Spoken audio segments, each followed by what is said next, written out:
What's up guys, it's me Jeremy, and today I want to talk about the most powerful mechanic in the entire game, and that is kiting.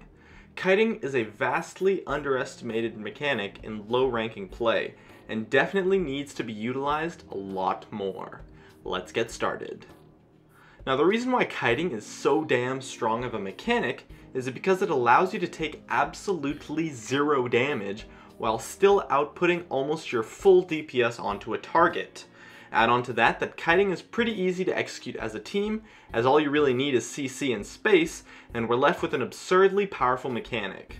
Kiting is so powerful that it's pretty much the sole reason why the support role exists in the first place.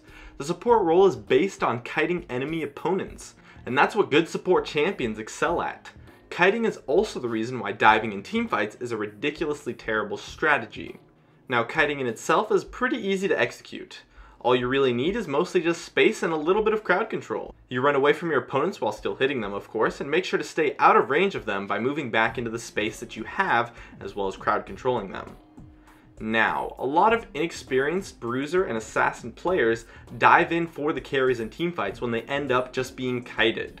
It's much more viable to simply just kite the enemy tanks for your team and kill them than it is to dive in, as often in the late game, the team that can kite and kill the enemy tanks better is the one that comes out on top in teamfights. The only time it's ever really a good idea to dive in is when the target you're diving in on is out of position. And that leads me to my next point, and that is how to counter kiting. Now, there are two mechanics that counter kiting. One counters it really well, and one not so well at all.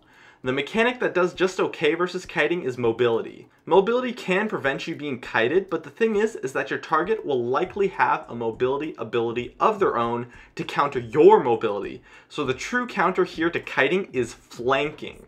Flanking is likely the only contestant to kiting for being the most powerful mechanic in the game, since flanking is just such a strong strategy due to the fact that it completely destroys the kiting mechanic.